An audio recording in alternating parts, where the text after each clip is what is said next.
चार मैच से rhythm batting में भी बॉलिंग में भी अच्छा कंट्रीब्यूट कर रहा हूँ टीम के लिए, तो एक खुशी होती है कि इम्पोर्टेंट टूर्नामेंट में इम्पोर्टेंट मैचेस में अगर मैं डिलीवर कर रहा हूँ बैट और बॉल के साथ, तो बहुत ही अच्छा लग रहा है कि कॉन्फिडेंस मेरा, और जैसे इम्पोर्टेंट गेम्स अभी आएंगे तो और ज़्यादा मैं इंडिविजुअल अपने आप का परफॉर्मेंस को लेके ज़्यादा कॉन्फिडेंट हो रहा हूँ। Hello Jadeja, this is Kaushik from times Bangla. तो क्या इस साल हम एक्सपेक्ट कर सकते हैं कि ऑस्ट्रेलिया वेस्ट इंडीज़ के बाद अनबीटन कोई चैंपियन रहेगा तो वो इंडिया रहेगा इस साल वर्ल्ड कप में? देखिए, हम मैच बाय मैच सोचते, इतना ज़्यादा सोचते नहीं कि क्या होगा, बट अभी आने वाला स्टेज जो होगा नॉकआउट स्टेज बहुत ही इम्पोर्टेंट होगा। तो जैसे ही टीम का मोमेंटम है, जैसे ही बैटिंग बॉलिंग हर हर डिपार्टमेंट में हम एज ए टीम क्लिक कर रहे हैं, तो कंटिन्यू करेंगे और कोशिश करेंगे कि यही आने वाले सेमीफाइनल में और फाइनल में ऐसा बना रहे बस। जड्डू, थोड़ा पिच के बारे में अगर आप बताओ। अभी साउथ अफ्रीका के कोच आए, उन्होंने कहा 320 का विकेट तो नहीं था, मतलब बहुत रन लगे आपके उस हिसाब से, तो थोड़ा विकेट कैसा बिहेव किया फर्स्ट हाफ में, फिर सेकंड हाफ जब आपने बॉल डाला पंजा लिया, तो थोड़ा विकेट के बारे में आप बताओ कैसा था? थिंक जब उन लोग बॉलिंग डाल रहे तो ज़्यादा हेल्प था, मेरे ख्याल से टर्न ज़्यादा था और विकेट का में बाउंस भी इतना नहीं था। बट अभी अगर मैं पर्सनली मेरा ओपिनियन अगर आप बोलोगे, तो जो दोपहर में विकेट चल रहा था और अभी चल रहा था, वो अभी थोड़ा इजी हो गया था। इजी नहीं कहूँगा बट ठीक था।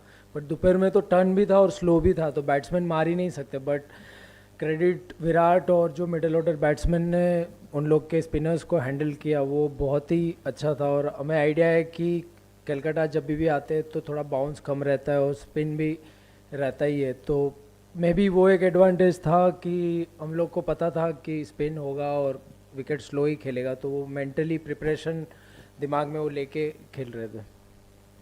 जड्डू, लास्ट 2-3 मैच से हम जैसे देख रहे हैं न्यू बॉल से जैसे हमारा शुरुआत हो रहा है, they are taking wickets with the new ball. तो एज ए स्पिनर जब अब उसके बाद आते हैं तो कितना आसान होता है आपके और कुलदीप के लिए, तो थोड़ा सा इस बारे में ज़्यादा। देखिए, हमेशा ही कोई भी फॉर्मेट आप खेल रहे हो कि जब आपके फास्ट बॉलर ऊपर से 2 या 3 विकेट लेते हैं तो स्पिनर के लिए थोड़ा इजी हो जाता है, क्योंकि ऐसी स्लो विकेटों पे आने वाला बैट्समैन सीधा ही या बड़े शॉट नहीं खेल सकता, उसको टाइम चाहिए। और स्पिनर और कॉन्फिडेंस से बॉल डाल सकता है कि जहाँ उसे बॉल डालना है, जो स्पीड से डालना है, जो वेरिएशन करना है वो कर सकता है। तो मेरे ख्याल से अच्छी बात है कि हमारे तीनों फास्ट बॉलर हर एक मैच में हमें 2-3 विकेट लेके दे रहे, बल्कि कभी कभार ज़्यादा भी दे रहे, तो अच्छा है। और होपफुली बस ये आने वाले नॉकआउट स्टेज में ऐसा ही परफॉर्मेंस टीम अगर हमारा ऐसे खेलेगी तो बहुत ही अच्छा होगा। हाय जलसा। तो अभी तक जैसे टूर्नामेंट में हम खेलते आ रहे हैं, पिछला मैच 300 रन से जीता, अभी आज फिर वन साइडेड, जो 8 के 8 मैच जीते हैं लगभग हमने वन साइडेड जीते हैं। और सबसे टफ जो चुनौती माना जा रहा था वो इसी मैच को माना जा रहा था, लेकिन वो भी साबित नहीं हुई। तो आपको नहीं लगता कि कहीं ना कहीं नॉकआउट में जाने से पहले एक आध टफ टेस्ट इंडिया के लिए ज़रूरी था? और दूसरा ये कि क्या आप लोग आज वो बर्थडे की वजह से एक्स्ट्रा मोटिवेटेड थे फील्ड पर? नहीं नहीं, बर्थडे और इंडिया के लिए खेलने से कोई कुछ भी चीज़ रिलेटेड नहीं है। जब भी इंडिया जर्सी में हम खेलते हैं तो हर एक दिन बर्थडे ही होता है, क्योंकि बहुत कम लोगों को मौका मिलता है इंडियन जर्सी पहनने के लिए, तो बहुत ही बड़ी बात होती है। बट नहीं, अगर बर्थडे के दिन अच्छा परफॉर्मेंस किया और टीम जीती हो तो और वो डबल स्पेशल हो जाता है। और जैसे आपने पूछा कि कोई टफ मैच क्यों नहीं बना, तो अच्छी बात है कि टफ मैच बनना भी नहीं चाहिए। सामने वाली टीम अगर खेलने आए तो उनको लगना चाहिए कि वो और प्रेशर में और पैनिक कर जाए कि उनका जो प्रिपरेशन है कि भाई ये इंडिया के सामने खेलने जाएंगे तो उनकी टीम बहुत ही ज़बरदस्त परफॉर्म कर रही है बैटिंग बॉलिंग फील्डिंग में, तो यही होना चाहिए। और मैं कहूँगा कि ये वाला जो अभी स्टेज आएगा वो तो और इम्पोर्टेंट है। तो अगर हम वन साइड मैचेस जीत रहे हैं तो सामने वाली टीम के ऊपर और दबाव बना रहेगा। Jaddu, continue the same question. Virat का जो 4900 है, सचिन तेंदुलकर के ओडीआई 100 के रिकॉर्ड की उन्होंने बराबरी की है। हर तरफ टॉक ऑफ द टाउन के टॉक ऑफ द नेशन था ये। कहीं ना कहीं इंडियन टीम को भी इसके बारे में पता होगा, तो सेलिब्रेट कैसे करेंगे? कुछ है स्पेशल अरेंजमेंट, कुछ प्लान करेंगे अभी? नहीं, अभी तक ऐसा कुछ है नहीं, बट जो भी मतलब 49 50 जो भी है ये घी थाली में गिर रहा है तो अच्छा है, कहीं बाहर नहीं जा रहा है। तो चलते रहने दो, और क्या है उसमें। और खुशी की बात है कि इम्पोर्टेंट गेम्स में और इम्पोर्टेंट टूर्नामेंट है, और ये वर्ल्ड कप इंडिया में हो रहा है, तो जितना भी रिकॉर्ड टूटे, रन्स बने, विकेट ले, सब हमारे लिए अच्छा ही है। तो बस चलने दो, नज़र मत लगाना किसी की। रविंद्र एक मिनट के लिए मैं आपको बोलूं कि आप कैप्टन के जैसे सोचें और आपके पास आपके जैसा खिलाड़ी हो जो 10 ओवर कर रहा है, हर मैच में 50 से अंदर रन दे रहा है, बैटिंग भी कर रहा है, फील्डिंग, तो आप कितने खुश होंगे?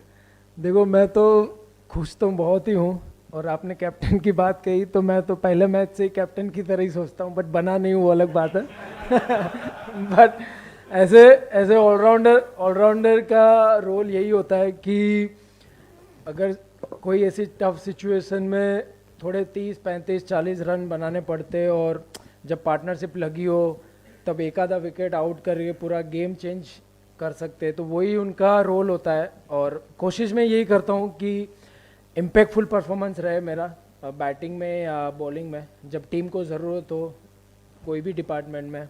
और फील्डिंग तो मैं कभी भी ग्रांटेड नहीं लेता हूँ, मुझे भी लगता है कि मेरे से भी कैच छूट सकती है, तो मैं और तैयार रहता हूँ कि मेरे पास अगर कैच आ गई तो रिलैक्स नहीं रहता हूँ फील्डिंग पे। तो बस कोशिश करता रहता हूँ, बाकी कभी कभार होती है, कभी कभार नहीं होती है, बट कोशिश लगी रहती है।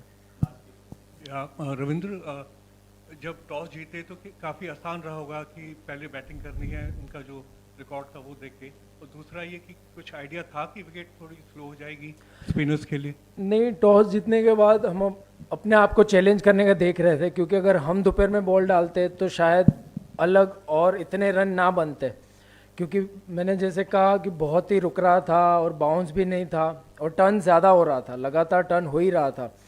तो एक चैलेंज अपने आप को करने वाली बात थी कि हम पहला बैटिंग लेके सेकंड अगर ड्यू भी आ जाता है तो ड्यू के साथ हम कैसे बॉल डाल सकते हैं, क्योंकि नॉकआउट स्टेज में कभी अगर ऐसी सिचुएशन आ गई तो हमको वो सिचुएशन में कैसे सिचुएशन को हैंडल करना है वो पता होना चाहिए। तो बस वही एक रीज़न था। जड़ू, आपने तो विराट के 4900 में से मैक्सिमम उसके साथ क्या कुछ खेले भी हैं, साइडलाइन से देखे भी है, तो इस पिच को देखते हुए इस 100 को आप कैसे असेस करते हो, कहाँ पे रखते हो एज अ प्लेयर इस क्वालिटी के 100? देखिए, बहुत मैं कहूँगा कि ये उसके लिए भी स्पेशल होगा और टफ होगा, क्योंकि जैसे विकेट दोपहर में था, एक टाइम पे ऐसे लग रहा था कि 260 270 भी ठीक है ये विकेट पे, और वो टाइम पे स्ट्राइक रोटेट करना, बाउंड्रीज लेना, तो वो मेरे ख्याल से बहुत ज़्यादा चैलेंजिंग था।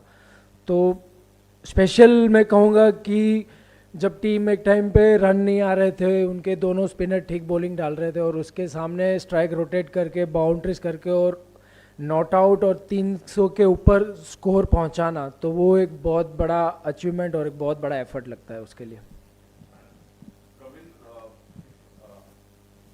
सो फार तो आप लोग अनबीटन रहे हैं टूर्नामेंट में, लेकिन टूर्नामेंट शुरू होने के पहले आप लोग कौन सी टीम से ज़्यादा कंपटीशन या टफ मान रहे थे in terms of your planning और प्रिपरेशन?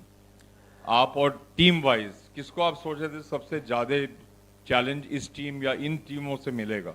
देखिए, वाइट बॉल में कभी कभी क्या होता है ना कि ड्यू का फैक्टर आने से जो सिचुएशन होती है वो पूरी डिफरेंट हो जाती है। अगर मैं कहूँ कि दोपहर में अगर हम बॉलिंग डालते और रात को ड्यू आ जाता तो शायद बॉल स्पिन ना भी होता, जो दोपहर में इतना बॉल घूम रहा था।